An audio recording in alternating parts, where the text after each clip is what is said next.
तो हेलो जय हिंद दोस्तों, शिवम क्लासेस धनबाद में आपका स्वागत है। तो आशा करता है आप लोग अच्छे होंगे, स्वस्थ होंगे और मस्त होंगे।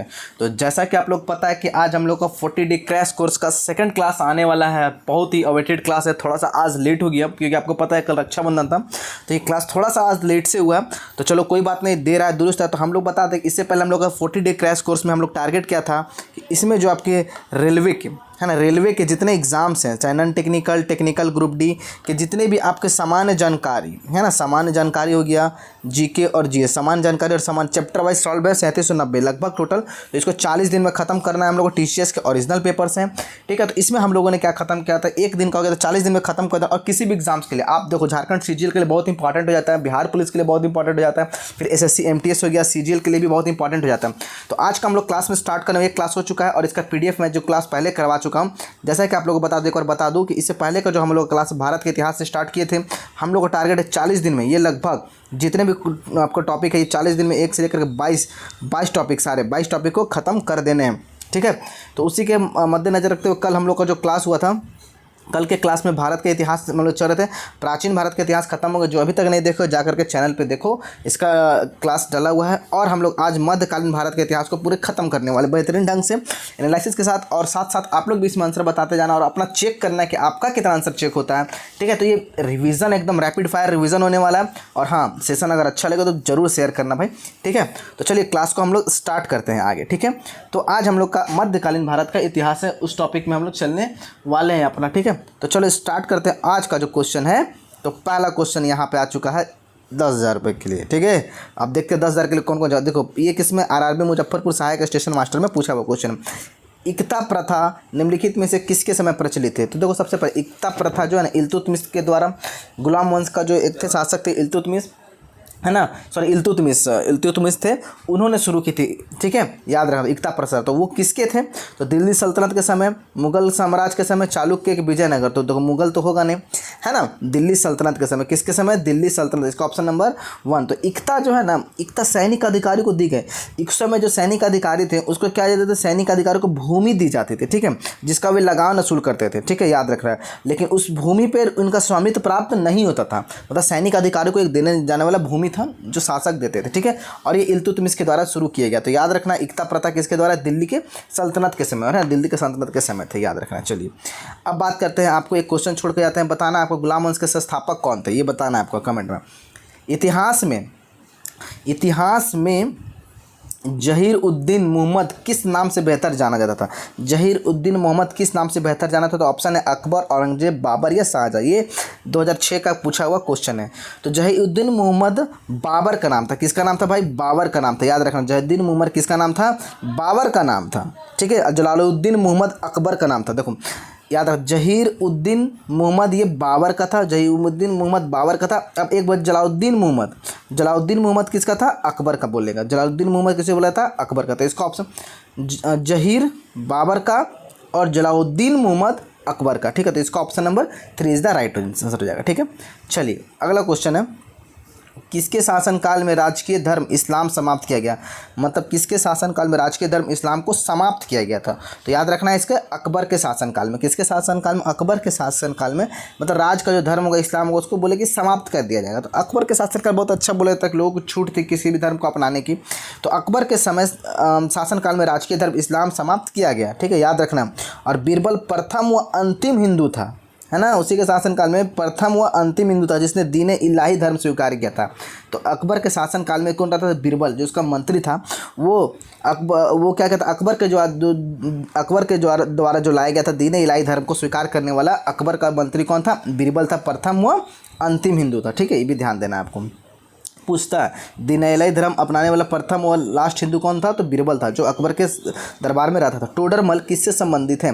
टोडरमल क्या था, टोडरमल तो याद रखना है आपको, टोडरमल अकबर के दीवान राजा, टोडरमल ने अकबर का दीवान था। क्या था, अकबर का दीवान था। अकबर के दरबार में टोडरमल रहते थे, है ना, और ये दीवान थे, है ना। तो अकबर के दीवान राजा टोडरमल ने 1580 में 10 साला बंदोबस्त लागू की थी। याद भी रखना, 10 साला, टोडरमल ने 10 साला बंदोबस्त लागू की थी। और ये दीवान थे तो भूमि सुधार के कार्य से संबंधित थे टोडरमल।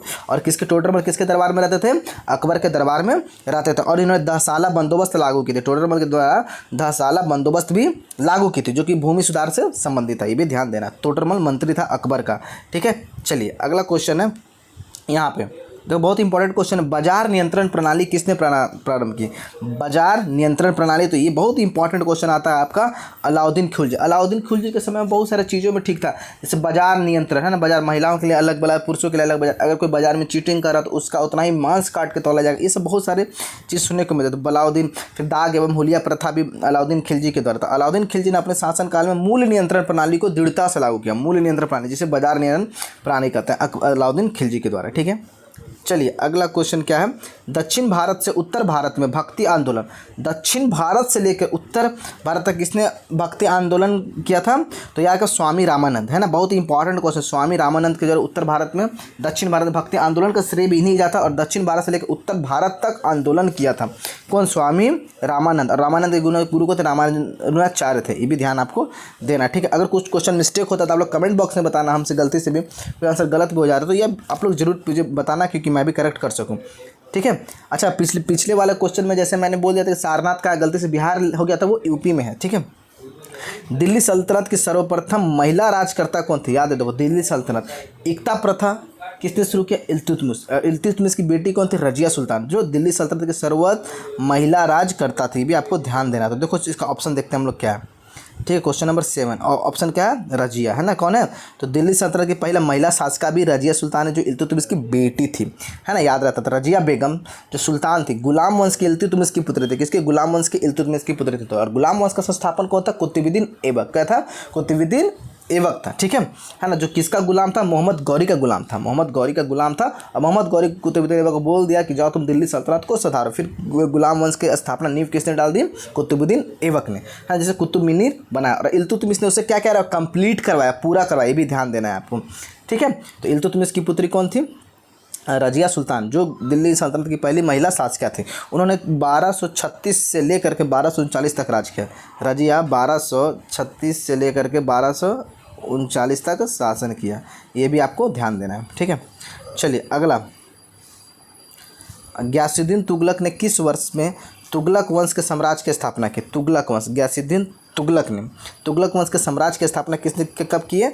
1320 ईस्वी। कब? 1320 ईस्वी में, ईसापुर में, है ना। 1320 ईस्वी में गयासुद्दीन तुगलक ने तुगलक वंश की स्थापना की। उसने दिल्ली के निकट तुगलकाबाद शहर का निर्माण किया। तो गयासुद्दीन तुगलक ने दिल्ली के निकट तुगलकाबाद शहर का क्या किया? निर्माण भी किया। यह भी आपको बनाना पूछता है क्वेश्चन की तुगलकाबाद का शहर का निर्माण किसे? गयासुद्दीन तुगलक ने, है ना। तुगलक वंश की स्थापना की। मुगलों के वंशज मुगल कहाँ के मूल निवासी थे? मंगोल के वंशज, सॉरी, मंगोल के जो वंशज थे, मंगोल के वंशज मुगल, मंगोल के वंशज को क्या बोला था? मुगल। और कहाँ के मूल निवासी थे? तो याद रखना है आपको, कहाँ के थे? मध्य एशिया के, है ना। मध्य, मुगल मध्य में रहते थे, हाँ, एशिया के मध्य में, ऐसे याद रख लेंगे, मध्य एशिया के निवासी थे। ठीक है, अगला क्वेश्चन देखिए, दिल्ली में हुमायूं का मकबरा किस मशहूर मुग़ल शाहजहाँ ने बनवाया था? दिल्ली में हुमायूं का मकबरा किस मशहूर मुग़ल शाहजहाँ ने बनाया था? तो इसका क्वेश्चन हो जाएगा अकबर ने। दिल्ली के हुमायूं का मकबरा किसने बनाया था? अकबर ने बनाया था। दिल्ली में हुमायूं का मकबरा अकबर ने बनाया था। यह मुग़ल स्थापत्य कला का प्रथम मकबरा बाग था, याद रखना। मुग़ल स्थापत्य कला का प्रथम मकबरा बाग भी था, याद रखना। और किसने बनाया? अकबर ने बनाया। ठीक है, चलिए अगला क्वेश्चन, सेना को वेतन देने की प्रणाली का विधि, सेना की, ये क्या दिया हुआ, थोड़ा सा कट गया, सेना को वेतन देने की प्रणाली का विधि, है ना, स्टार्ट किसने करवाया? है ना, तो ये किसने करवाया? बलवन के द्वारा, है ना। मतलब सेना को उसको बलवन देना जाएगा। अब सेना को क्या दिया जाएगा? आपको वेतन दिया जाएगा। जैसे कि एकता प्रथा में क्या था? सेना के अधिकारियों को भूमि दिया जाएगा, जो इल्तुतमिश ने किया था। लेकिन बलवन जो ऐसा था गुलाम वंश का, जो बोला कि सेना को उसके क्या दिया जाएगा? वेतन दिया जाएगा। वेतन प्रणाली भी बलवन के द्वारा शुरू किया गया। तो सेना को वेतन देने की प्रणाली बलवन के द्वारा। और बलवन का शासनकाल बोला जाए तो कहता था 1266 से लेकर 87 तक था बलवन का शासनकाल। ठीक है, चलिए अगला क्वेश्चन क्या है? अगला क्वेश्चन आता है हम लोग, गोलकुंडा बंदरगाह का निर्माण किस राजवंश के शासनकाल में? तो गोलकुंडा बंदरगाह का सबसे इंपॉर्टेंट क्वेश्चन, तो गोलकुंडा का बंदरगाह का निर्माण किस राजवंश के शासनकाल में हुआ था? काकतीय राजवंश। किस? काकतीय राजवंश, इसका आंसर हो जाएगा। तो देखो सबसे पहले कुछ जानो यहाँ पे, गोलकुंडा किले का जो निर्माण हुआ ना, सर्वप्रथम काकतीय राजवंश के द्वारा करवाया गया था। काकतीय राजवंश ने कोंडपल्ली किले के साथ साथ अपनी पश्चिमी सीमाओं की सुरक्षा के एक भाग के रूप में इस किले का निर्माण करवाता है। ठीक है, ये भी बात आपको ध्यान देना। और इस किले को मजबूती प्रदान के लिए इसका पुनर्निर्माण काकतीय शासक प्रताप रुद्र द्वारा करवाया गया था, मतलब मजबूती, है ना। अब बाद में मंसूरी नायकों द्वारा इस किले को मजबूती प्रदान की गई। ठीक है, ये भी ध्यान देना आपको, है ना, याद रखना आपको। चलिए अगला क्वेश्चन हम लोग जानते हैं, इसका तो काकतीय हो जाएगा आपको। ठीक है, और बात करते हैं डैश एक। तो आप लोग बता अभी तक कितना सही हो आप लोग, है ना, कमेंट बॉक्स में जरूर करना कि अभी तक 12 क्वेश्चन है, आप लोग कितना हुआ, तो टोटल कर लेंगे इसको आज खत्म, फिर आप लोग मैच करना कितना आपका सही हुआ। एक मुस्लिम संत उस स्थान पर रहते थे जहाँ फतेहपुर सीकरी का निर्माण किया गया था।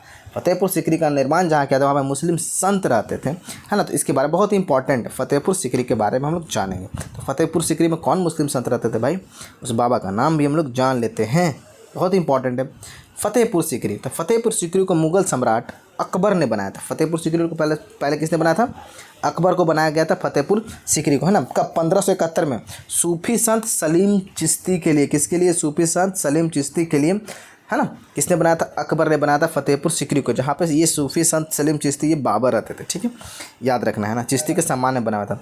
अकबर ने भव्य शहर का निर्माण किया जो 1571 से 1558 तक केवल 14 वर्षों के लिए कार्यात्मक रहा। जब सलीम चिश्ती का निधन हुआ तो अकबर ने सलीम चिश्ती का मकबरा फतेहपुर सीकरी में, तो फतेहपुर सीकरी में ही सलीम चिश्ती का मकबरा किसने बनाया, अकबर ने बनाया।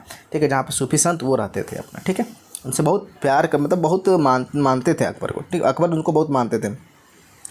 ठीक है, बहुत उनसे जुड़ी रोचक कहानियाँ भी हैं। ठीक है, आप लोग जब हिस्ट्री पढ़ोगे तो उसमें पढ़ने के देखने को मिलेगा।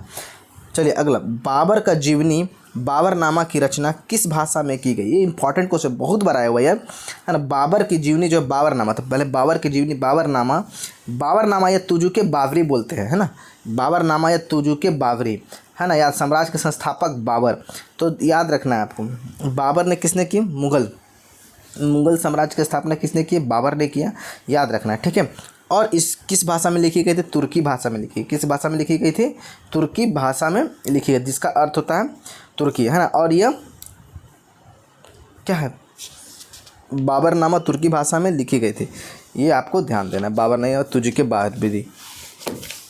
ठीक है, चलिए, दीन इलाही की स्थापना किसने की, दीन इलाही की स्थापना किसने की, अकबर ने दीन इलाही की स्थापना की। और दीन इलाही एक धर्म ऐसा था जिसको मानने वाला अकबर का ही मंत्री कौन था, अकबर कौन था, ये आपका बीरबल प्रथम ऐसा हिंदू था जो दीन इलाही धर्म को माना था। और इस किसके द्वारा शुरू किया गया था, अकबर के द्वारा। कब किया गया था, पूछता है इसका डेट, 1582 ईस्वी, याद रखना, दीन इलाही धर्म, है ना। इसमें मुगल सम्राट अकबर द्वारा स्थापित एक समरूप धर्म था जिसमें सभी धर्मों के मूल तत्वों को समायोजित किया था। ये ऐसा धर्म था जितने भी धर्म, सभी धर्मों को तत्वों को एक एकत्र किया, जिसमें प्रमुख तौर पर हिंदू एवं इस्लाम धर्म थे। इसके अलावा पारसी, जैन, ईसाई धर्म के मूल विचारों को भी इसमें सम्मिलित किया गया था। तो पहला हिंदू, बहुत लोग नहीं मनाया था, पहला हिंदू थे बीरबल, जो इस धर्म को अपनाया था। ठीक है, ये आरबी एलपी टेक्नीशियन में पूछा गया क्वेश्चन। ठीक है, चलिए अगला क्वेश्चन हम लोग बात करते हैं, निम्नलिखित में से, देखते भाई रिकॉर्ड हो रहा है कि नहीं, हाँ चलो आपका हो रहा। अगला क्वेश्चन आप लोग का, निम्नलिखित में से कौन बादशाह अकबर के दरबार के 9 रत्नों में से एक नहीं था। तो देखो, अकबर के 9 रत्न थे, है ना, 9 मंत्री थे, 9 रत्न बोला जाता है। ठीक है, राजा टोडरमल था। ठीक है, आपको बताना है इनमें से कौन नहीं है। ठीक है, तो उस्मान अली खान नहीं था, क्या था, उस्मान अली खान नहीं। बाकी अकबर के दरबार में 9 रत्न रहते थे, राजा टोडरमल थे, अबू फजल थे, फिर फ़कीर अजिंदुद्दीन थे। तो ये सब आपको ध्यान देना है। ठीक है, तो मीर उस्मान अली खानवास हैदराबाद रियासत और बरार का अंतिम निजाम था, ये ध्यान देना, कहाँ के, हैदराबाद से संबंधित है, हैदराबाद खानवास रियासत के थे, और बरार का अंतिम निजाम ये शासक उन्हें बोल सकते हैं, है ना। उन्होंने 1911 और 1948 में हैदराबाद पर शासन किया था। उस्मान अली खान हैदराबाद पर शासन किया था, इसका संबंध हैदराबाद के शासक से भी बोला सकते हैं। ठीक है, तो ये आपको ध्यान देना है। चलिए अगला क्वेश्चन देखिए, यहाँ पे दिल्ली में जामा मस्जिद किस भारतीय बादशाह के शासनकाल में बनाई गई थी। दिल्ली में जामा मस्जिद, दिल्ली का जामा मस्जिद किसके द्वारा सबसे पहले बनाया गया था। दिल्ली का जामा मस्जिद था मुगल सम्राट शाहजहाँ ने 1644 से लेकर 1656 के बीच 1 मिलियन रुपये की लागत से बनवाया था। दिल्ली का जामा मस्जिद के शाहजहाँ ने, ठीक है, याद रखना। और इसका उद्घाटन वर्तमान उज्बेकिस्तान के बुखारा के एक इमाम ने किया था, याद रखना है। अभी वर्तमान उज्बेकिस्तान के बुखारा के एक इमाम ने किया था। इसे मूल रूप से मस्जिद ए जहाँ नुमा बोला जाता है। जामा मस्जिद को मस्जिद ए जहाँ नुमा भी इसे बोला जाए, जिसका अर्थ है दुनिया का मस्जिद, कॉमडिंग व्यू, है ना, याद रखना है। और जामा मस्जिद का निर्माण किसने किया था? शाहजहाँ ने करवाया था, है ना, याद रखना आपको। ठीक है, चलिए अगला क्वेश्चन देते हैं। क्वेश्चन नंबर 18, दिल्ली सल्तनत की पहली महिला शासक रजिया सुल्तान किस राजवंश से थे? तो मुगल जो गुलाम वंश, गुलाम को ही बोला था दास वंश, किसे थे? दास वंश, याद। तो रजिया सुल्तान 10 अक्टूबर 1236 से लेकर के कब रही? देखो ये दास वंश से संबंधित रजिया सुल्तान 1236 से लेकर इसका शासनकाल कब रहा?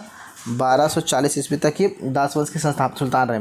और रजिया सुल्तान किसकी बेटी थी? इल्तुतमिश की बेटी थी। वह मामलुक वंश की थी। वह दिल्ली सल्तनत पर शासन करने वाली पहली एकमात्र महिला थी, रजिया सुल्तान। ये बहुत बार इंपॉर्टेंट क्वेश्चन बनता है, ठीक है, टेक्नीशियन ने पूछा गया। चलिए अगला क्वेश्चन हम लोग का आता है, निम्नलिखित में से कौन अलाउद्दीन खिलजी का प्रसिद्ध दास था? अलाउद्दीन, ये इंपॉर्टेंट क्वेश्चन है, बहुत डीप का क्वेश्चन है, आरपीएफ में पूछा गया। आप लोग बताओ जल्दी से इसका आंसर कमेंट बॉक्स में जल्दी से करो, मैं देखता हूँ कितने लोग कर रहे हैं। निम्नलिखित में से, और ये लाइव चल रहा है आप लोग का, है ना, निम्नलिखित में से कौन अलाउद्दीन खिलजी का प्रसिद्ध दास था? तो मलिक काफूर, याद रखना है भाई, मलिक काफूर बड़ा शानदार था, है ना, बड़ा मतलब तेज तरार था, अलाउद्दीन खिलजी का था।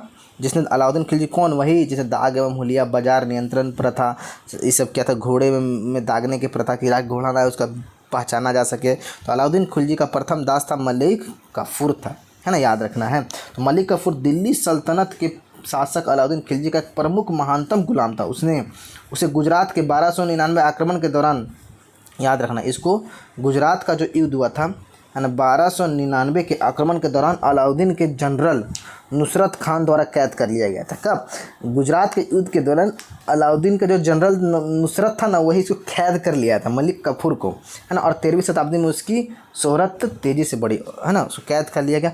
मतलब देखो युद्ध होता था, राजा जाते थे और राजा मतलब देखते थे और किसी को पकड़ के लिए आते थे जो तेज़ तरार होता था। तो इसका अलाउद्दीन खिलजी का जो जनरल था, उसी मलिक काफूर को पकड़ के लिया था गुजरात युद्ध के समय, ठीक है, याद रखना। और इसको बहुत शोहरत मिला, बहुत मतलब इसको माना भी जाता था।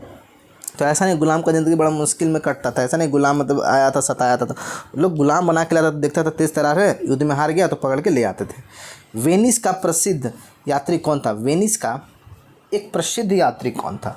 तो वेनिस का प्रसिद्ध यात्री कौन था? Marco Polo. कौन था? मार्को पोलो, ठीक है। तो मार्को पोलो एक वेनिस खोजकर्ता थे, जिन्हें the travels of Marco Polo नामक पुस्तक के लिए जाना जाता है। ट्रेवल्स ऑफ मार्को पोलो पुस्तक के लिए जाना जाता है, जो एशिया में उनकी यात्रा और अनुभवों का वर्णन करता है। जैसा कि मार्को पोलो चंगेज खान की सेवा में वर्षों रहने के बाद हिंद महासागर पार करके वापस घर लौट आया और उससे नाविकों और व्यापारियों की कहानियाँ की एक शानदार सारणी बनाई, जो क्षेत्र के लोगों के बारे में बहुत विश्वसनीय थे। मतलब मार्को पोलो क्या था? एक ट्रेवल्स करता था ना, जिन्होंने the travels of Marco Polo नामक पुस्तक के लिए भी जाना जाता, और इसे को चंगेज खान की सेवा में, चंगेज खान को सेवा ये प्रदान करता था, ठीक है।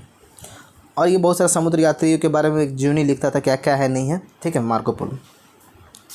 चलिए अगला क्वेश्चन, निम्नलिखित में से किसने अपने हमलों में प्रसिद्ध सोमनाथ मंदिर के साथ अन्य मंदिरों को 17 बार लूटा? 17 बार लूटा है कौन? मोहम्मद गजनवी। ये बहुत इंपॉर्टेंट क्वेश्चन है, मोहम्मद गजनवी।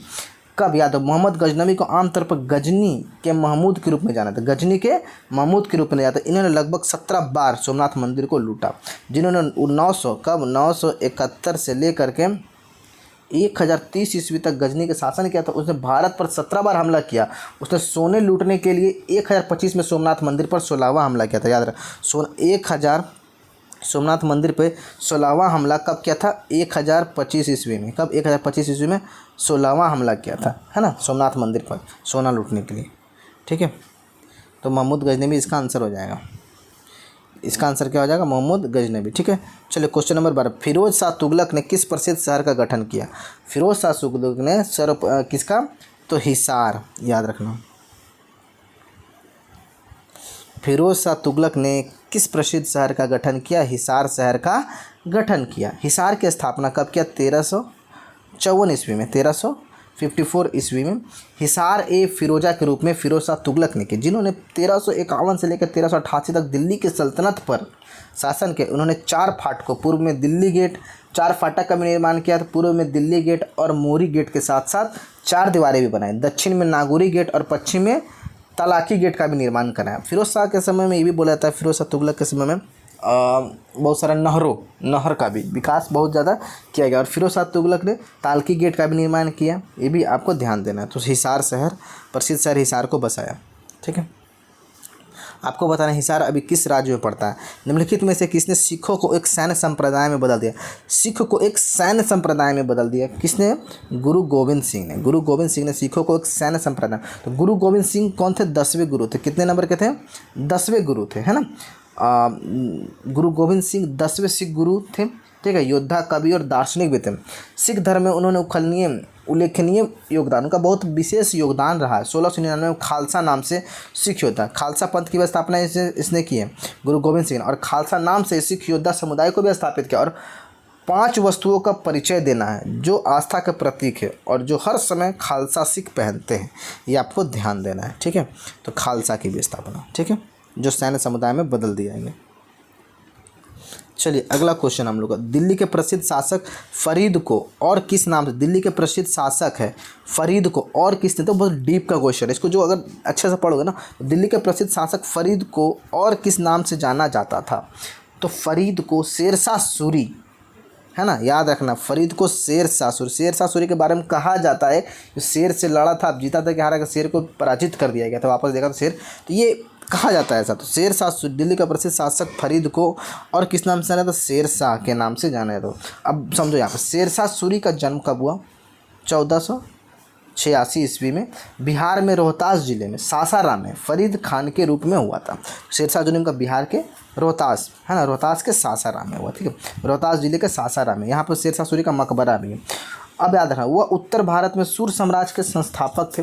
शेरशाह सूरी द्वारा लड़ी गई सबसे प्रसिद्ध लड़ाइयों में से एक था चौसा का युद्ध। शेरशाह सूरी के द्वारा कौन सा? चौसा का युद्ध इसके द्वारा लड़ा गया। शेरशाह सूरी के द्वारा चौसा का युद्ध, जिसमें उसकी सेनाओं ने 1539 में मुगल सम्राट हुमायूं की सेना को हराया था। शेरशाह सूरी ने हुमायूं की सेना को हराया था और इसके द्वारा कौन सा? 1539 में चौसा का युद्ध को लड़ा गया था। शेरशाह की जीत हुमायूं के शासनकाल के पतन की शुरुआत को चिन्हित करता है। मतलब शेरशाह सूरी ही हुमायूं का पतन कर दिया, खत्म, है ना। चौसा का युद्ध, शेरशाह सूरी का मकबरा सासाराम में है, ठीक है, याद रखना। इन्हें फरीद के नाम से भी जाना जाता है।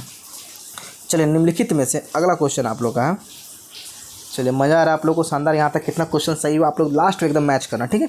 अपना ऑप्शन 1 नंबर 2 नंबर लिखते जाना, फिर लास्ट में। निम्नलिखित में से कौन सा स्मारक शाहजहाँ द्वारा नहीं बना? शाहजहाँ द्वारा बहुत स्मारक बनाए गए, कौन शाहजहाँ द्वारा अगर नहीं बनाया गया तो नहीं आता है तो ऑप्शन तो छाट सकते हो। शाहजहाँ द्वारा नहीं बनाया गया है ना, तो कौन? शाहजहाँ द्वारा क्या बनाया है? पहले बनाया क्या क्या भाई? ताजमहल बनाया है, लाल किला बनाया है, मयूर सिंहासन भी शाहजहाँ के द्वारा बनाया गया है ना। मयूर सिंहासन में ही आपका था, क्या बोलते थे, कोहिनूर का हीरा जड़ा गया था, ठीक है ना, तो याद रखना। तो पंचमहल शाहजहाँ के द्वारा नहीं बनाया गया है।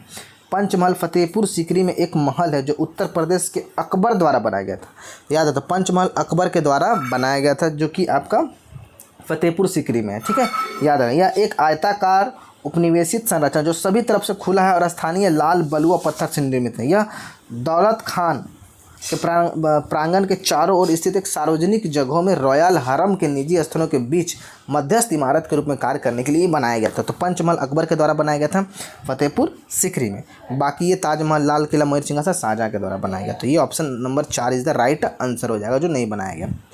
प्रसिद्ध जामा मस्जिद का निर्माण किस शासक द्वारा कराया गया था? प्रसिद्ध जामा मस्जिद का शाहजहाँ का। जामा मस्जिद दो, शाहजहाँ ताजमहल भी बनाया, लाल किला भी बनाया, मयूर सिंहासन बनाया, इसमें शाहजहाँ ने क्या जामा मस्जिद का भी निर्माण कराया गया, ठीक है। जामा मस्जिद के बारे में भी हम लोगों ने अभी आपको बताया था, ठीक है। तो जामा मस्जिद को किसने बनाया? मुगल सम्राट शाहजहाँ ने 1650 से लेकर 1656, 6 साल लगभग लगा, है ना, बीच 10 लाख रुपए की लागत से बनाया था। और इसका उद्घाटन वर्तमान उज्बेकिस्तान के बुखारा के इमाम सैयद अब्दुल गफूर शाह। तो याद रखना, जामा मस्जिद का जो निर्माण हुआ था उसका किसने किया? उज्बेकिस्तान के बुखारा के इमाम सैयद अब्दुल गफूर शाह बुखारी ने किया था, ये भी ध्यान देना।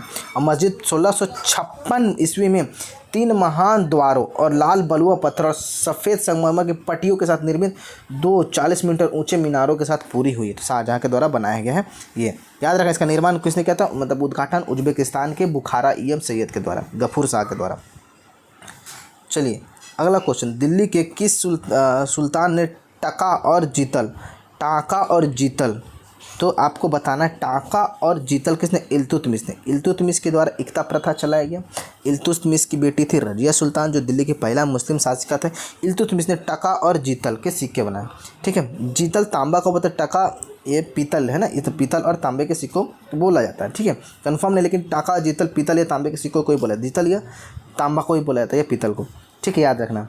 तो आपको क्वेश्चन का आंसर क्या हो जाएगा, 27 का 4 इल्तुतमिश के द्वारा सिक्के चलाए गए। तो शम्स उद्दीन इल्तुतमिश तुर्क मुल्क के दिल्ली के मामलुक वंश का तीसरा शासक था। तो देखो इल्तुतमिश था मामलुक वंश का था, है ना, और दिल्ली सल्तनत का शासक था, ठीक है। उसने 175 टन के महान वजन के साथ चांदी, टाका और तांबे के जीतल देखो मिला के बनाया। जीतल जो होता था ना, चांदी, टाका और तांबे के जीतल सल्तनत काल के 2 मूल सिक्के पेश किए। उन्होंने इक्ता प्रणाली की स्थापना की।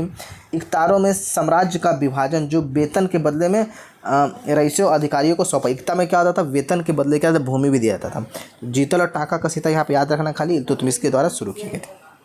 चलिए अगला क्वेश्चन प्रसिद्ध रचना तूतीनामा डैश के शासनकाल में रची गई। तूतीनामा किसके, तूतीनामा तो सबसे पहले तूतीनामा जो है ना, इसका शाब्दिक अर्थ टेल्स ऑफ अ पैरेट, 52 कहानियों, टेल्स ऑफ ए पैरेट 52 कहानी, टेल्स ऑफ ए पैरेट मतलब तोता, है ना, 52 कहानियों, है ना, याद रखना, इसका शाब्दिक अर्थ यही होता है ना।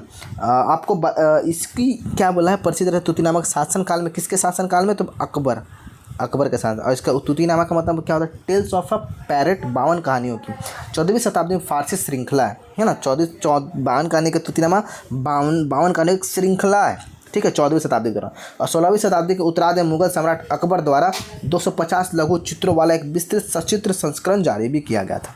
तूतीनामा अकबर के द्वारा, अकबर के शासनकाल में जिसमें 52 कहानी की एक लंबी श्रृंखला है जो टेल्स ऑफ ए पैरेट के नाम से भी जाना जाता है।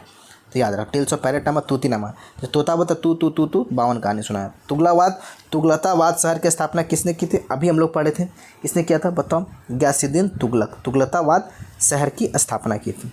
तुगलताबाद किले का निर्माण तुगलक वंश के संस्थापन भी कौन थे, गयासुद्दीन तुगलक, इन्होंने तुगलताबाद दिल्ली के बगल में स्थापना की, ठीक है, 5वें ऐतिहासिक शहर के रूप में, है ना, कितने, 5वें ऐतिहासिक शहर के रूप में। अभी तुगलकाबाद में अभी भी बड़े पैमाने पर उल्लेखनीय पत्थर किले बंदी हैं, इसे चारों ओर से घेरे हुए अभी भी है वहाँ, ठीक है। चलिए अगला क्वेश्चन, कुतुबुद्दीन ऐबक की मौत कौन सा खेल खेलते थे, चौगन खेलते समय। कुतुबुद्दीन ऐबक गुलाम वंश का संस्थापक जो मोहम्मद गोरी का गुलाम था, है ना, कुतुबुद्दीन ऐबक, तो चौगन खेलते समय इनका चौगन क्या था, एक घोड़े के द्वारा खेले हुआ खेल है ना, हॉकी द्वारा, ठीक है, तो याद रखना है। तो इसका तो मध्यकालीन भारत के शासन को, तो मध्यकालीन भारत के शासन कुतुबुद्दीन ऐबक दिल्ली सल्तनत के पहले शासक थे और गुलाम वंश के संस्थापक भी यही थे। वह ऐबक जनजाति का एक तुर्की था और केवल 4 साल 1206 से 1210 के लिए सल्तनत रहा बेचारा, 1206 से लेकर 1210 के लिए सल्तनत रहा। 1210 में कुतुबुद्दीन ऐबक की दुर्घटना में मृत्यु होगी। वह चौगन मतलब आधुनिक चौगन को अभी आधुनिक पोलो बोलते हैं ना, घोड़े के द्वारा खेला जाता है। वह घोड़े से गिर गया और गंभीर रूप से घायल हो गया, जिनके बेचारे मृत्यु हो गया 4 साल तक, 6 से लेकर के 1206 से लेकर के 1210, 4 साल में फिर घायल हो गया, घोड़े चौगन, याद रखना। चलिए अगला क्वेश्चन, दिल्ली के किस सुल्तान को उसके शासन के दौरान साहसिक फैसले, मोहम्मद बिन तुगलक, साहसिक फैसले, ये फैसला लेने में डरता ही नहीं था, भले फेल, बहुत सारे फैसले में फेल भी हो जाता था। मोहम्मद बिन तुगलक दिल्ली से दौलताबाद की, चाइना के राजा से नोट वाला वो वाला भी इन्होंने ही किया। तो कौन था आपका, मोहम्मद बिन तुगलक अपने ज्ञान और चरित्र के लिए जाना जाता था। मोहम्मद बिन तुगलक, इनको सन की राजा बोला था। अपने शासनकाल की शुरुआत से ही उन्होंने देश के सुरक्षा के साथ साथ सुधार के लिए बहुत साहसिक सुधारवादी कदम उठाने का फैसला किया। उन्होंने एक अलग कार्यालय खोला जहाँ बड़ी संख्या में क्लर्क, ये मोहम्मद बिन क्लर्क और अधिकारियों को भू राजस्व का एकमात्र समान मानक लागू करने के साथ साथ अपने राज्य के प्रत्येक गाँव को आकलन करने के लिए नियुक्त किया गया था। ठीक, कृषि में सुधार लाने का निर्णय लिया गया, बहुत सारा निर्णय। उन्हें दीवान कोही नामक कृषि विभाग की स्थापना की, इन्होंने दीवान कोही नामक कृषि विभाग की भी स्थापना इन्होंने की, है ना। और शासी निर्णय लेने के लिए जाना था मोहम्मद बिन तुगलक को। तुगलक वंश का स्थापना किसने किया था, गयासुद्दीन तुगलक, ये भी आपको ध्यान देना है, ठीक है। चलिए अगला क्वेश्चन, मध्यकालीन भारत में दीवान अर्ज किसे कहा जाता था। देखो दीवान बहुत सारा विभाग, सैन्य विभाग हो गया, जासूसी विभाग हो गया, फिर वित्तीय विभाग, तो उसी विभाग में दीवान अर्ज किसे कहा जाता था। तो याद रखना, दीवान विभाग किसे कहा जाता था, आपको सैन्य विभाग को, है ना, सैन्य दीवान विभाग को कहा जाता था। आरिज मामलिक के नेतृत्व में, है ना। दीवान आरिज रक्षा मंत्रालय था, दीवान आरिज का था रक्षा मंत्रालय था जो सैन्य विभाग को देखता है। वह शाही सेना का संगठन और रख रखाव के लिए जिम्मेवार है। सेना की समीक्षा और घोड़ों की ब्रांडिंग, है ना, ब्रांडिंग करने के लिए, है, ठीक है, याद रखना था, सैन्य विभाग के अंदर आता था। चलिए, किस मुगल शासक ने दीन इलाही अकबर, और दीन इलाही धर्म को कौन मानने वाला था? बीरबल, जो एकमात्र पहला हिंदू और अंतिम हिंदू था। दीन इलाही क्या था? सभी धर्मों का समावेश था, जिसमें सभी धर्म के गुण आते थे, क्वालिटी आती थी, लेकिन सब लोग अपनाया नहीं इसको, पहला एक ही अपनाया, बीरबल। ठीक है, यह ध्यान देना है आप लोग को। अच्छा, शुरुआत पूछता 1582 में, या आपको ध्यान देना है। चलिए, अगला क्वेश्चन आप लोग का आइए यहाँ पे। तो आप लोग देख रहे हो, अभी सब सही कर रहे होगा ना। विजयनगर साम्राज्य के संस्थापक कौन थे? बहुत इंपॉर्टेंट क्वेश्चन है। विजयनगर साम्राज्य शहर और इसके पहले राजवंश की स्थापना संगमा के, देखो ये सबसे पहले कुछ क्वेश्चन हम लोग पढ़ते हैं। विजयनगर साम्राज्य के संस्थापक कौन थे? इसका आंसर तो हो जाने वाला हरियर और बुक्का, दो भाई थे, विजयनगर साम्राज्य की स्थापना की। अब इसके बारे में कुछ फैक्ट पढ़ते हैं। देखो, सुनना ध्यान से, लिखने की मन करे तो लिख लेना, ठीक है, क्योंकि कुछ क्वेश्चन आपके बन जाएंगे एक्स्ट्रा। विजयनगर शहर, ये जो विजयनगर शहर है ना, और इसके पहले राजवंश की स्थापना 1336 में संगमा के 5 बेरों ने की थी, है ना, जिनमें से हरियर और बुक्का शहर के पहले राजा थे। पहला राजवंश संगम लगभग 1485 तक चला। जब सुलवा परिवार के नरसिंह सत्ता हलिया ली थी तो 1503 तक सुलवा राजवंश के तुलवा राजवंश द्वारा दमन कर लिया गया था। ये आपको ध्यान देना है। उत्कृष्ट तुलवा राज, अभी देखिए, तुलवा राजा जो है कृष्णदेव राज थे। तुलवा राजा के कौन शासक थे? आपका कृष्णदेव राय थे। और हरियर एवं बुक्का ने विजयनगर साम्राज्य की स्थापना की थी। ठीक है। चित्तौड़ की रानी पद्मिनी की कहानी निम्नलिखित में किसने लिखा था? तो मलिक मोहम्मद जायसी के द्वारा। पद्मावत किसके द्वारा? जो मूवी भी बना, मलिक मोहम्मद जायसी के द्वारा। पद्मावत वर्तमान में भारत के मेवाड़ राज्य की 13वीं-14वीं शताब्दी की एक रानी थी, ठीक है, याद रखना, जिसमें पहला है ना पद्मावत मलिक मोहम्मद के जायसी के द्वारा एक लिखित महाकाव्य काल्पनिक कविता है। कैसे? महाकाव्य काल्पनिक कविता है, ठीक है। किताब उल हिंद नामक पुस्तक किसके द्वारा लिखी गई है? तो किताब उल हिंद नामक पुस्तक अल-बुरूनी के द्वारा लिखी गई है ना। अल-बुरूनी भारत और इसकी ब्राह्मणवादी परंपरा का अध्ययन करने वाला पहला मुस्लिम विद्वान था, याद रखना। तो अल-बुरूनी जब भारत आया था ना, अल-बुरूनी मोरक्को निवासी था, ठीक है। जो भारत आया तो भारत पर ब्राह्मणवादी परंपरा का अध्ययन करने वाला पहला मुस्लिम विद्वान था। उन्होंने इंडोलॉजी का पिता और मनोविज्ञानी का, देखो किसको? अल-बुरूनी को इंडोलॉजी का पिता और पहले मनोविज्ञानी भी कहा जाता था। अल-बुरूनी ने अपनी पुस्तक किताब उल हिंद, किसमें? किताब उल हिंद में पवित्र स्थानों पर टैंक, जलाशयों के निर्माण, भारतीयों की प्रवीणता बहुत उच्च स्तर से सराहना भी की है, ठीक है। ये अल-बुरूनी मोरक्को निवासी था, ठीक है।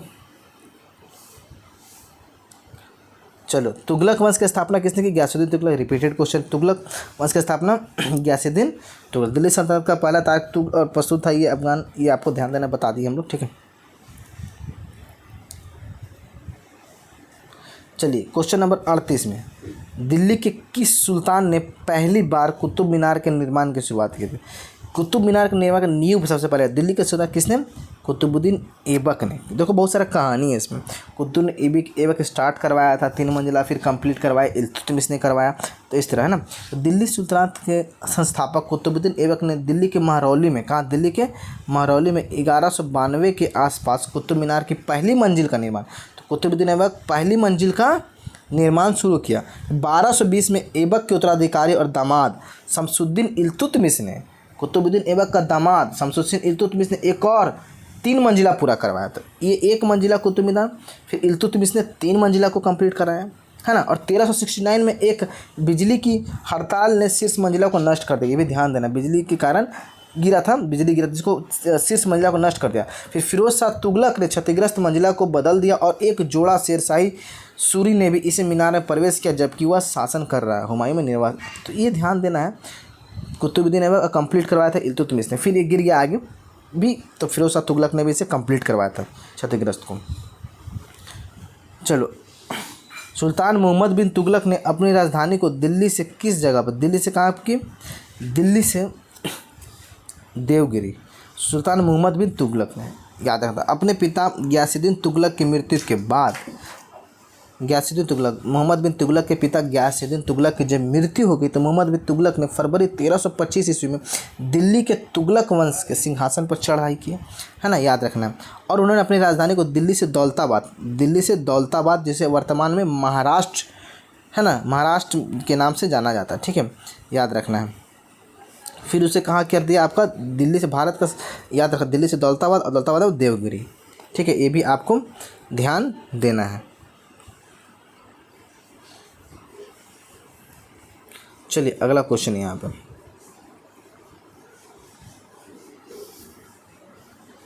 अगला क्वेश्चन क्या है, किताब उल रिहला पुस्तक, रिहला किसकी, इब्न तूता के द्वारा, देखो बात करते हैं, सॉरी, किताब उल रिहला पुस्तक किसके द्वारा लिखी गई है। अच्छा ये क्वेश्चन नहीं, अभी तो 1 मिनट 1 मिनट आपका, ये तो बाकी है ना, 38 39 हो गया ये आपको, ये क्वेश्चन चलेगा हम लोग। आखिरी मुगल शासक कौन था, तो आखिरी मुगल शासक कौन था, बहादुर शाह द्वितीय। प्रथम मुगल शासक, मुगल की स्थापना किसने की थी, बाबर ने की थी, तो बहादुर शाह जफर अंतिम मुगल सम्राट थे। वे 28 सितंबर 1837 को अपनी मृत्यु के बाद अपने पिता अकबर द्वितीय को उत्तराधिकारी बना दिए, है ना। इसके बाद इसके पिता अकबर द्वितीय और इसी बहादुर शाह द्वितीय के समय ही मुगल शासक खत्म हो चुका है ना, उत्तराधिकारी किसको, अकबर द्वितीय को। बहादुर शाह द्वितीय ने अकबर द्वितीय को अपना उत्तराधिकारी बना दिया, जो 1857 के भारतीय विद्रोह में उनकी भागीदारी के बाद अंग्रेजों ने उन्हें अंग्रेज का नियंत्रण वाले वर्मा रंगून में निर्वासित कर दिया गया। कई याद रखना है कि बहादुर शाह द्वितीय मुगल शासक थे, अंतिम मुगल शासक थे, और बहादुर शाह द्वितीय के बाद इसके जो मृत्यु के बाद पिता अकबर द्वितीय के उत्तराधिकारी बने थे। अकबर द्वितीय के बाद बहादुर शाह द्वितीय जो थे, इसके पिता कौन थे, अकबर द्वितीय के बाद ये बने थे बहादुर शाह द्वितीय, ठीक है, ये ध्यान देना। फिर इसके बाद तो 1857 में अंग्रेजों ने दमनकारियों के कारण क्या किया, सभी को ख़त्म नष्ट कर दिया। चलिए अगला क्वेश्चन क्या है, चिश्ती, सुहरावादी और फिरदौसी जैसे शब्द निम्नलिखित में किसने दिया है। चिश्ती, सुहरावादी, फिरदौसी जैसे शब्द निम्नलिखित किस धर्म से हैं, तो ये आपको बताना सूफ़ी धर्म से। क्या है, सूफ़ी, इस्लाम मत समझना। चिश्ती, है ना, सुहरावादी और फिरदौसी जैसे शब्द निम्नलिखित किस धर्म से, सूफ़ी धर्म से। सूफ़ी शब्द का नाम अरबी शब्द सूफ़ से लिया गया, जिसका अर्थ है कुल, जिन मुस्लिम संतों ने मोटे ऊन के वस्त्र पहनते थे।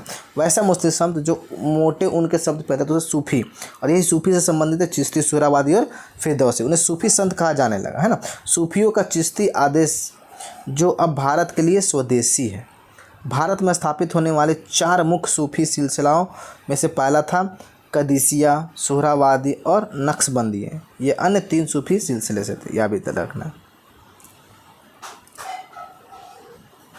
इबादत खाना कहाँ स्थित है, इबादत खाना आपका फ़तेहपुर सिकरी में। फ़तेहपुर सिकरी में किसका मकबरा है, मोहम्मद बिन चिश्ती का, ठीक है, चिश्ती किसने बनाया था, अकबर ने बनाया था। इबादत खाना फ़तेहपुर सिकरी में, इबादत खाना ने मुगल सम्राट अकबर के द्वारा बनाया गया था। फ़तेहपुर सिकरी में विभिन्न धार्मिक और आध्यात्मिक नेताओं को इकट्ठा करने की, इबादत खाना के अलग अलग धर्म के लोग इकट्ठा वहाँ पे होते थे, ठीक है, और शिक्षाओं पे चर्चा होता था। फ़तेहपुर सिकरी में अकबर के द्वारा बनाया गया इबादत खाना, ये भी आपको ध्यान देना।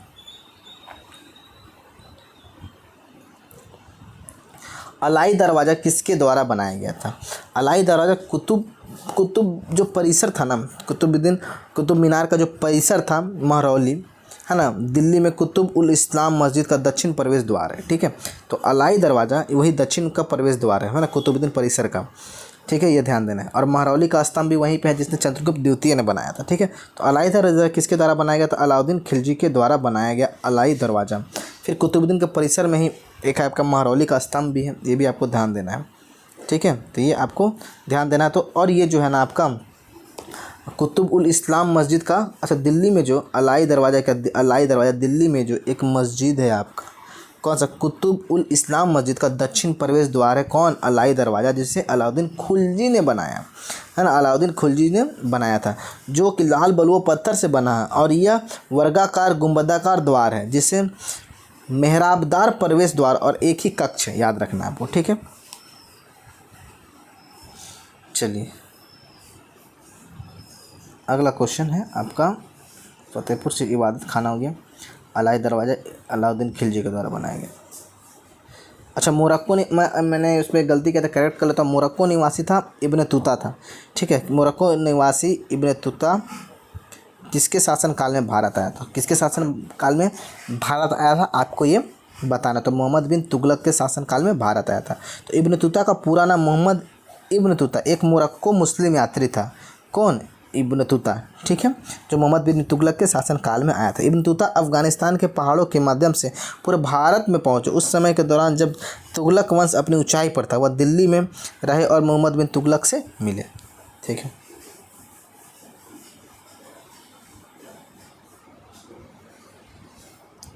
किताब उल रिहला पुस्तक किसके द्वारा लिखी गई है? किताब उल रिहला पुस्तक किसके द्वारा? इब्न तूता के द्वारा लिखी गई है। ये भी आपको ध्यान देना है। इब्न तूता एक अरबी यात्री था और साहसिक फ्रेम भोरेक था, ठीक है। उसकी किताब उल रिहला मोहम्मद बिन तुगलक के इतिहास का एक प्राथमिक स्रोत है। मोहम्मद बिन तुगलक के बारे में वहाँ उन्होंने लिखा उस किताब में, ठीक है। चलिए अगला क्वेश्चन हम लोग का आते हैं।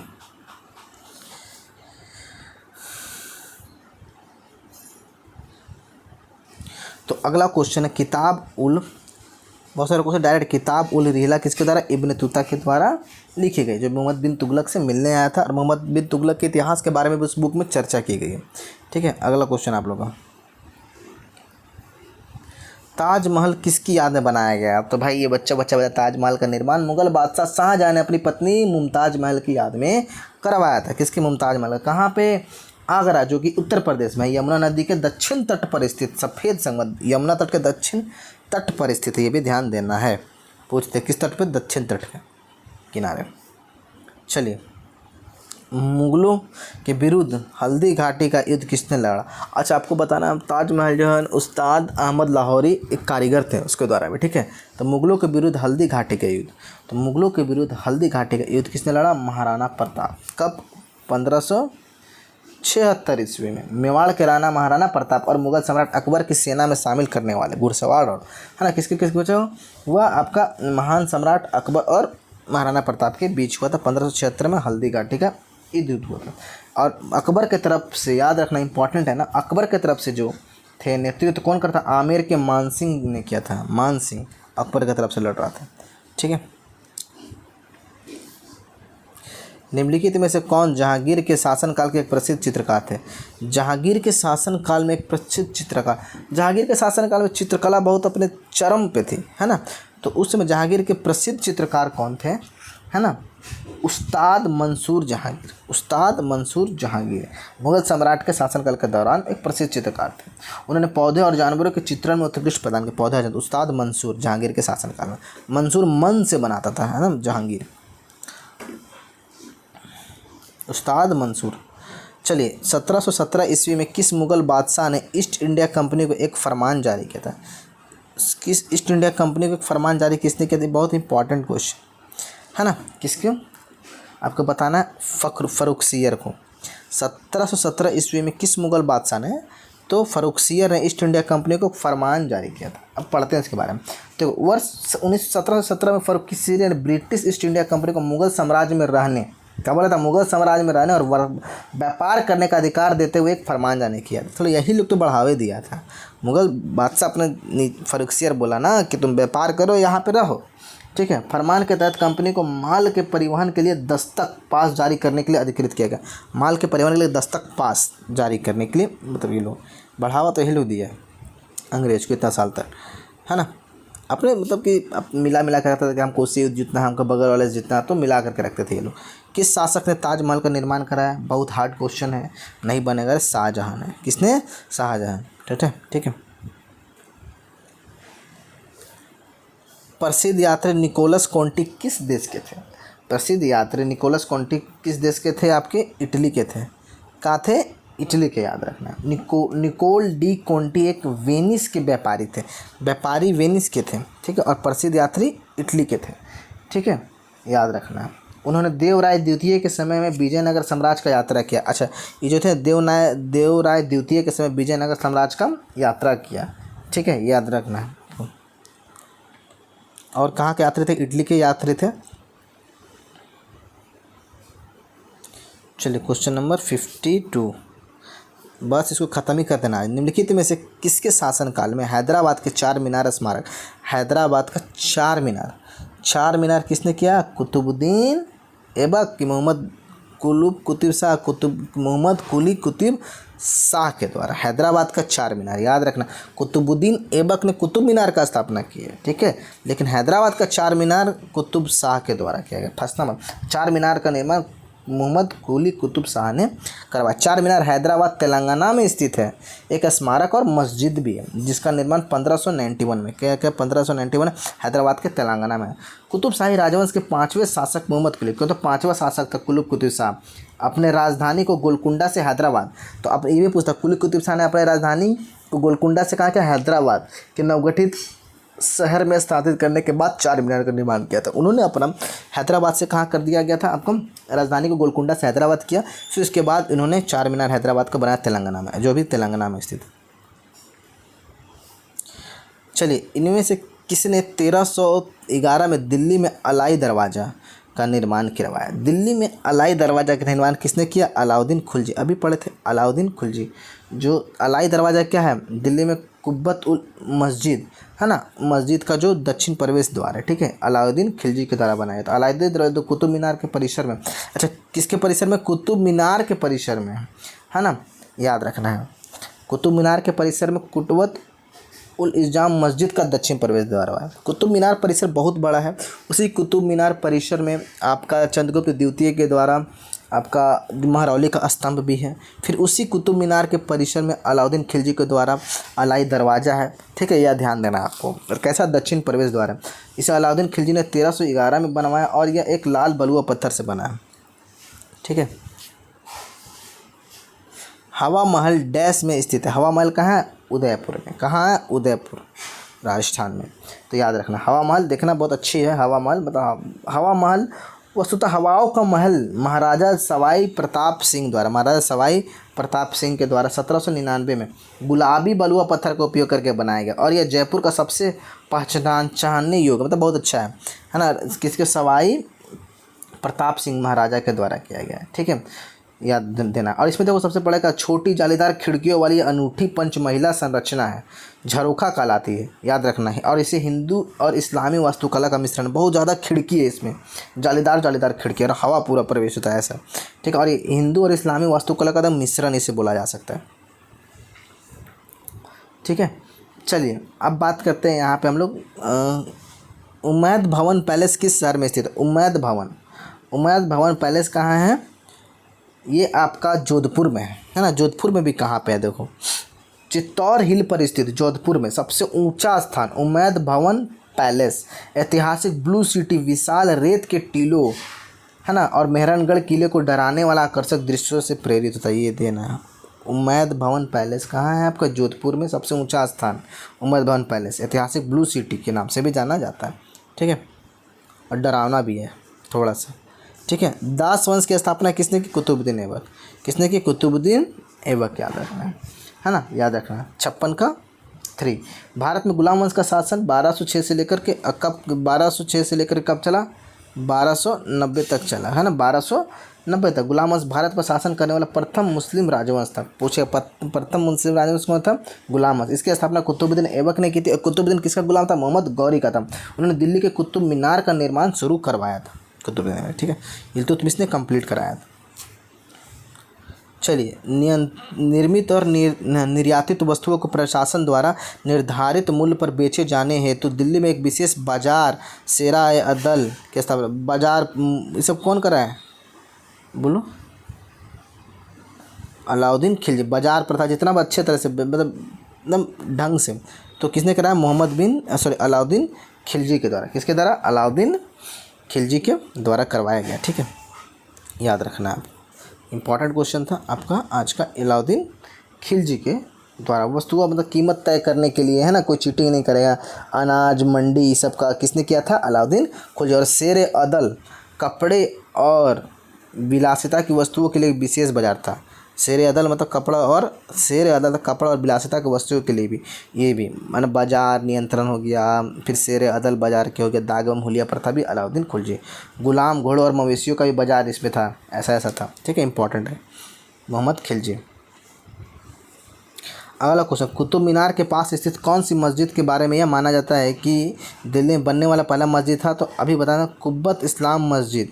कुब्बत इस्लाम मस्जिद और कुतुब मीनार के परिसर में ही था, और इसी कुब्बत मीनार इस्लाम मस्जिद का प्रवेश द्वार था, दक्षिण प्रवेश द्वार कौन था? अलाई दरवाज़ा, जो किसने बनाया था? अलाउद्दीन खिलजी ने। ठीक है, और कुतुब मीनार के में ही क्या था? महरौली का स्तंभ भी है ना। तो आपको ध्यान देना है। तो कुब्बत उल इस्लाम मस्जिद दिल्ली मस्जिद भारत का सबसे प्राचीन मस्जिद है, दिल्ली की कुतुब मीनार में स्थित। भारत का सबसे प्राचीन मस्जिद कुब्बत उल इस्लाम मस्जिद जो दिल्ली में स्थित है। ठीक है, कुतुब मीनार में स्थित है, कुतुब मीनार परिसर में। चलिए अगला क्वेश्चन देखिए। अगला क्वेश्चन क्या है आपका यहाँ पे? पलासी के युद्ध में ब्रिटिश ईस्ट इंडिया कंपनी के सैन्य दल का नेतृत्व किसने किया था? ब्रिटिश ईस्ट इंडिया कंपनी के सैन्य दल का रॉबर्ट क्लाइव किया था। किसने किया था? आपका रॉबर्ट क्लाइव किया था। रॉबर्ट पलासी के युद्ध कब हुआ था? आपका 23 जून 1757 को। पलासी का युद्ध कब हुआ? 23 जून 1757 को उत्तर पूर्वी भारत में लड़े गए थे। रॉबर्ट क्लाइव के नेतृत्व में ब्रिटिश ईस्ट इंडिया कंपनी के सैनिकों ने, रॉबर्ट क्लाइव के नेतृत्व में, है ना, ब्रिटिश ईस्ट इंडिया कंपनी के सैनिक ने बंगाल के अंतिम नवाब सिराजुद्दौला की सेना को पराजित किया। किसके बीच हुआ था? Robert Clive, east India company की तरफ से रॉबर्ट क्लाइव था, और बंगाल का जो अंतिम नवाब सिराजुद्दौला के बीच हुआ था। और क्लाइव की जीत के बाद, रॉबर्ट क्लाइव की जीत की बात मतलब कि ब्रिटिश का जो सैन्य शक्ति स्थापित कर लिया, और बहुत बड़ी जीत थी। ठीक है, इसके लिए फिर उसके बाद ये कंट्रोल कर लिए, यहाँ पे भारत में सभी को कंट्रोल कर लिया इस युद्ध के बाद, ऐसा बोला जाता है। ठीक है, चलिए अगला क्वेश्चन, आदि ग्रंथ किस समुदाय का धार्मिक ग्रंथ है? आदि ग्रंथ किस समुदाय का धार्मिक ग्रंथ है? तो सिख समुदाय, है ना, सिख। आदि ग्रंथ जिसे ग्रंथ साहिबा भी कहा जाता है, सिख धर्म का पवित्र ग्रंथ है, याद रखना है। और आदि ग्रंथ को सिख के 5वें गुरु अर्जन ने संकलित किया था। आदि ग्रंथ को गुरु अर्जन ने संकलित किया था और सिख धर्म से संबंधित है। चलिए अगला क्वेश्चन हम लोग का, अहमदनगर की किस रानी ने सम्राट अकबर के खिलाफ युद्ध लड़ा? बहुत इंपॉर्टेंट क्वेश्चन। अहमदनगर चांद बीबी, अहमदनगर की चांद बीबी, ये आपको ध्यान देना है। बीजापुर के सुल्तान अली आदिल शाह प्रथम की विधवा चांद बीबी थी, याद रखना। देखो इंपॉर्टेंट क्वेश्चन पढ़ रहा। अहमदनगर की रानी ने सम्राट अकबर के खिलाफ युद्ध लड़ा था, और ये चांद बीबी थी। और चांद बीबी के बारे में बता दूं, ये चांद बीबी बीजापुर के सुल्तान, बीजापुर कर्नाटक का सुल्तान अली आदिल शाह प्रथम की विधवा चांद बीबी थी, याद रखना है ना। ये ध्यान आपको देना। बीजापुर सल्तनत पर रेजिमेंट के रूप में काम किया था। ठीक है, तो ये आपको ध्यान देना है। अहमदनगर की रक्षा करते हुए जानी जाती है, और किसके सेना के विरुद्ध? अकबर के सेना के विरुद्ध ये लड़ी थी। इंपॉर्टेंट क्वेश्चन है भाई। उज्बेकिस्तान का कौन सा यात्री 11वीं शताब्दी में भारत आया था? 11वीं शताब्दी में भारत आया था। उज्बेकिस्तान का कौन सा यात्री? आपको ये बताना है। देखो इब्न बतूता या अलबरूनी में ही हो सकता है। कौन था? अलबरूनी। कौन था? अलबरूनी उज्बेकिस्तान का था 11वीं शताब्दी में। अलबरूनी 1017 में उज्बेकिस्तान के भारतीय उपमहाद्वीप की यात्रा की। वह इस्लामी स्वर्ण युग से संबंधित है, याद रखना, वह इस्लामी स्वर्ण युग से भी संबंधित है। उन्होंने खगोल, विज्ञान, गणित, भौतिक, चिकित्सा और इतिहास में अपना महत्वपूर्ण योगदान भी दिया हुआ। ठीक है, ये आपको ध्यान देना है। और इसके द्वारा अलबरूनी के द्वारा कौन सा पुस्तक लिखा गया? भारत की संस्कृति पर कौन सा पुस्तक? तारीख अल हिंद, है ना, जिसे भारत का अध्ययन का तारीख अल हिंद भी इसके द्वारा ही लिखा गया है। ठीक है, चलिए अगला क्वेश्चन, भारत में सिजदा प्रथा किसने शुरुआत की? सिजदा प्रथा किसके द्वारा शुरुआत किया गया है? तो ये ऑप्शन, इसमें ऑप्शन नंबर ये हो जाएगा। सिजदा प्रथा किसके द्वारा? गियासुद्दीन बलबन के द्वारा। गियासुद्दीन बलबन के द्वारा। तो सर्वप्रथम सिजदा मतलब साष्टांग प्रणाम, सिजदा का मतलब साष्टांग, एकदम सर झुका करके राजा का सामने, कि गियासुद्दीन बलबन के द्वारा प्रथा शुरू करने वाला दिल्ली का सुल्तान गियासुद्दीन बलबन था। उसने नियमित रूप से राजा के अभिवादन के लिए सिजदा और पैवासा के सिजदा और पैसा साष्टांग को प्रणाम करना, देखना नहीं, आँख से आँख मिला कर, मतलब अपने आप को समझाना है कि हम राजा ही हैं। ठीक है, लेकिन अब वो ज़माना चला गया। 64 सिख गुरु के पहले गुरु कौन थे? तो कहते गुरु नानक देव जी। गुरु नानक देव, सिख धर्म के संस्थापक और प्रथम सिख गुरु नानक देव जी को बाबा नानक के रूप में भी जाना जाता है। 1469 में गुरु नानक का जन्म प्रतीक वर्ष के रूप में भी जाना जाता है। ठीक है, अगर जन्म कहाँ हुआ आपको ये बताना है। पलासी का युद्ध ईस्ट इंडिया कंपनी और किसके बीच हुआ था? पलासी का युद्ध ईस्ट इंडिया कंपनी और बंगाल के नवाब है ना, बंगाल के नवाब के बीच हुआ था। कौन सा ये बताया ना, सिराजुद्दौला, है ना, तो रॉबर्ट क्लाइव के नेतृत्व में ब्रिटिश इंडिया कंपनी बंगाल के नवाब सिराजुद्दौला के बीच लड़ा गया था। चलिए अगला क्वेश्चन क्या है, निम्नलिखित में से कौन सा विकल्प, है ना, मुगल शासक और उसके शासनकाल के दौरान भारत आने वाली विदेशी यात्रा के आधार पर त्वरित, किसके समय कौन कौन आया था आपको ये बताना है। यहाँ पर सही तौर पर सुमेलित है। सही तौर पर तो एक ही को हमको लग रहा है, औरंगजेब के शासनकाल में मनुची आया था, है ना। औरंगजेब के शासनकाल में निकोलस मनुची वेनिस, ये जो निकोलस मनुची का पूरा नाम क्या था, निकोलस मनुची वेनिस, जो इटली का था, है ना, लेखक डॉक्टर यात्री, जिन्होंने मुगल साम्राज्य की पहली बार विवरण लिखा था, या ध्यान देना। और किसके समय आया था, औरंगजेब का। बाकी ये आपका गलत है, ठीक है। चलिए एक मिनट थोड़ा सा,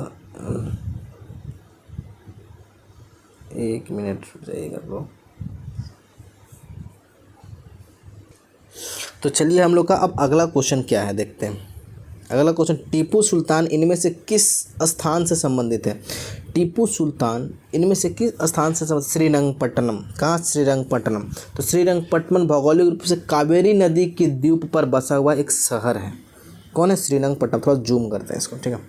टीपू सुल्तान किससे संबंधित, श्रीरंगपट्टनम से संबंधित है। हैदर अली का बेटा था कौन, टीपू सुल्तान, ठीक है, जो श्रीरंगपट्टनम की संधि हुई थी जिसमें वो हार गया था, श्रीरंगपट्टनम संधि के द्वारा, ठीक है।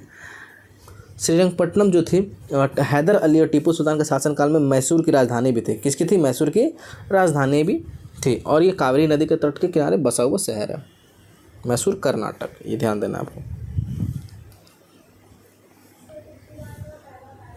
चलिए समन्वयी धर्म दीन इलाही, समन्वयी धर्म सभी धर्मों का मिक्सचर, दीन इलाही अथवा ईश्वर का धर्म का संस्थापक किसके द्वारा, अकबर के द्वारा। किसके द्वारा, अकबर। दीन इलाही धर्म का 1528 का डेट पूछता है, 1528 में, है ना। दिलाई धर्म की स्थापना अकबर के द्वारा किया गया। यह सभी धर्मों का क्या था, एक मिक्सचर था, सर्वधर्म, ठीक है। और इसको अपनाने वाला प्रथम था बीरबल ही था। बुक्का प्रथम प्राचीन भारत के इसमें से किस राजवंश का, बुक्का जो है आपका किससे, विजयनगर के साम्राज्य की स्थापना 14वीं शताब्दी में संगम वंश के हरियर और बुक्का ने किए थे। याद रखना है, देखो बुक्का जो था ना, बुक्का भाई जो थे आपके 14वीं शताब्दी में विजयनगर साम्राज्य की स्थापना की, और हरियर और बुक्का ने किए थे, है ना, संगम वंश के। तो संगम वंश के हरियर और बुक्का ने की थी विजयनगर साम्राज्य की स्थापना, ये आपको ध्यान देना है, ठीक है। तो बुक्का प्रथम भारत के किस राज्य, संगम हो जाएगा इसका आंसर। चलिए अगला क्वेश्चन,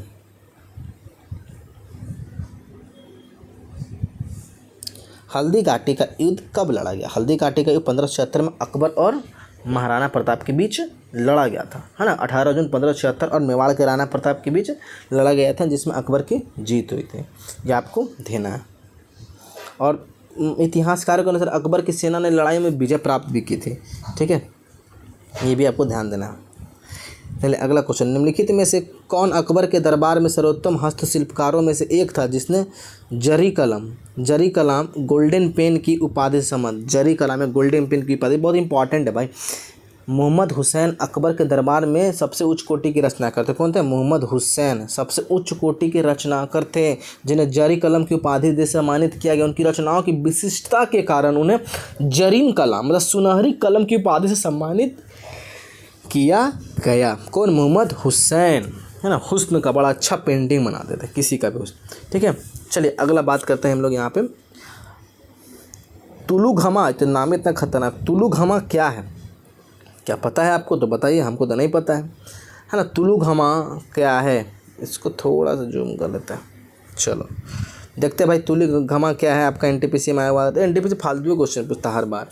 तुलुघमा बात करते हैं आप लोग, तुलुघमा आपका है, सबसे पहले क्या जानते हैं कि बाबर द्वारा इस्तेमाल की जाने वाली सैन्य रणनीति। बाबर जो सैन्य रणनीति यूज करता, तुलुघमा, है ना, तुलुघमा यूज करता था। बाबर ने पानीपत की प्रथम लड़ाई में तुलुघमा नामक सैन्य रणनीति यूज करता। प्रथम लड़ाई बाबर के द्वारा प्रथम लड़ाई कब लग गया था, क्या, पानीपत का प्रथम लड़ाई 1526 ईस्वी में, और इसी में तुलुघमा मतलब सैन्य प्रणाली लड़ने की, है ना।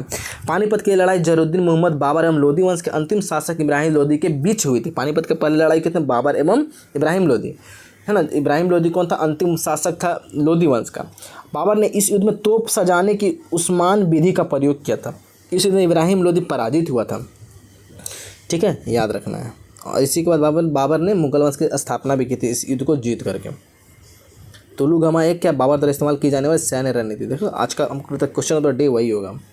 दिल्ली सल्तनत का सबसे बड़ा विस्तार किसके शासनकाल में देखा गया है? सबसे बड़ा विस्तार किसके साथ है? मोहम्मद बिन तुगलक। मोहम्मद बिन तुगलक वंश का संस्थापक गयासुद्दीन तुगलक है और मोहम्मद बिन तुगलक उसी वंश से है, तुगलक वंश है। तो मोहम्मद बिन तुगलक के समय दिल्ली कब से कब तक 1325 से लेकर 1351 तक दिल्ली का सुल्तान रहा। वह तुगलक वंश के संस्थापक गयासुद्दीन तुगलक का सबसे बड़ा पुत्र था। गयासुद्दीन तुगलक का सबसे बड़ा पुत्र था मोहम्मद बिन तुगलक, ये भी आपको ध्यान देना है। और इसी का समय बहुत विस्तार हुआ था। मोहम्मद बिन तुगलक शासी निर्णय लेने के लिए भी जाना जाता है। दिल्ली से दौलताबाद की देवगिरी जो अभी पढ़ते महाराष्ट्र में है, ठीक है।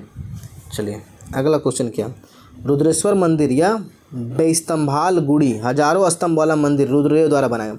1000 स्तंभ या रुद्रेश्वर मंदिर को बता 1000 स्तंभ द्वारा बनाया गया मंदिर। रुद्रदेव का संबंध किस राजवंश से है? रुद्रवंश का तो काकतीय राजवंश है ना। तो काकतीय राजवंश के राजा रुद्रदेव ने 12वीं शताब्दी में श्री रुद्रेश्वर स्वामी मंदिर का निर्माण किया, जिसे 1000 स्तंभ मंदिर में कहा जाता है। यह मुख्य रूप से भगवान शिव को समर्पित है ना। याद रखें, यह मुख्य वंश क्या बोलते हैं, शिव को समर्पित है, ठीक है। ये भी ध्यान देना है आपको। चलिए अगला क्वेश्चन क्या है, पुलकेशिन द्वितीय किस राजवंश का सर्वाधिक प्रख्यात शासक था? पुलकेशिन द्वितीय वातापी है ना, याद रखना वातापी का था। किसका था आपका? वातापी का। तो इसका कौन सा? वातापी के चालुक्य है ना। वातापी के चालुक्य वंश का सबसे प्रसिद्ध शासक था कौन? पुलकेशिन द्वितीय, वातापी के चालुक्य का। ये भी आपको, उसने चालुक्य वंश पर 610 ईस्वी से 642 ईस्वी तक शासन किया था। कौन? पुलकेशिन द्वितीय वातापी के चालुक्य राजवंश का प्रमुख शासक था। ये आपको ध्यान देना है। चलिए अब ज़्यादा क्वेश्चन नहीं है। चलिए, निम्नलिखित में से किस मंदिर का निर्माण पल्लव वंश के शासकों द्वारा? पल्लव वंश के शासकों द्वारा। कोणार्क तो नहीं होगा, नरसिंहदेव प्रथम ने करवाया था, ठीक है। तो कैलाश मंदिर का निर्माण किसने? कैलाश मंदिर का निर्माण, ठीक है। कांचीपुरम के कैलाश मंदिर का निर्माण पल्लव वंश के शासकों के द्वारा करवाया गया था 8वीं शताब्दी में, है ना। पल्लव शासक राजसिम्हा या नरसिंहदेव द्वितीय के द्वारा कांचीपुरम में करवाया था, ठीक है।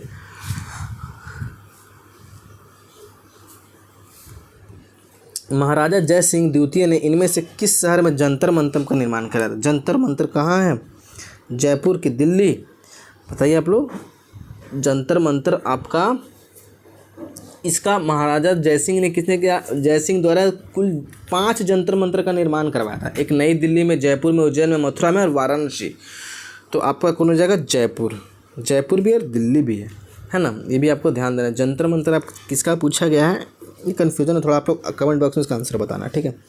जयपुर तो होना चाहिए इसका आंसर। अब महाराजा जय सिंह ने द्वितीय ने जयपुर में कराया, ठीक है। चलिए अगला क्वेश्चन, निम्नलिखित में से कौन सा शहर मुगल साम्राज्य द्वारा नियोजित पहला शहर था? मुगल साम्राज्य का पहला नियोजित शहर अगर बोला जाए तो कौन सा था? फतेहपुर सीकरी। फतेहपुर सीकरी आगरा के पास स्थित है, पहला नियोजित शहर था। इसे जीत के शहर के रूप में भी जाना जाता है ना। और इसे अकबर द्वारा राजधानी, फतेहपुर सीकरी को अकबर ने राजधानी बनाया था, याद रखना। चलिए अगला क्वेश्चन, भारत में लोदी वंश का संस्थापक होता है इब्राहिम लोदी। और इब्राहिम लोदी को ही हरा के लोदी वंश का लोदी वंश का संस्थापक था इब्राहिम लोदी को हराया था कौन? आपका पानीपत का प्रथम युद्ध में हरा दिया गया था बाबर के द्वारा, ठीक है, याद रखना, ठीक है। चलिए आपको बस अब यहाँ पे हम लोग लास्ट करते, शायद आज का लास्ट क्वेश्चन है, हाँ ठीक है लास्ट क्वेश्चन। तो यहाँ तक पूरा आपका ख़त्म हो गया। इसी तरह आपका लगभग क्या क्या ख़त्म हो गया एक बार देख लेते हम लोग। देखो हम लोग ख़त्म क्या हो गया, इसको तो आज ख़त्म ही कर दिया ना। 100 क्वेश्चन तो नहीं थे लगभग। प्राचीन भारत का इतिहास इससे पहले क्लास में कर दिया, मध्यकालीन का इतिहास, अब आधुनिक भारत का इतिहास। आप लोग क्या करना, कल कुछ पढ़ के आना, हाँ रीड आउट करके आना थ्योरी आप लोग पढ़ के, फिर उसके बाद से क्वेश्चन लगाने में और ज़्यादा आपको मज़ा आने वाला है, ठीक है। फिर उसका विश्व का इतिहास, कला, संस्कृति, भारतीय, तो मज़ा आने वाला है, ठीक है। सेशन को बताना कैसा लगा, लाइक से सब्सक्राइब जरूर करना। ये रैपिड फायर रिवीजन आपको बहुत ही इंपॉर्टेंट है किसी भी एग्जाम्स के लिए।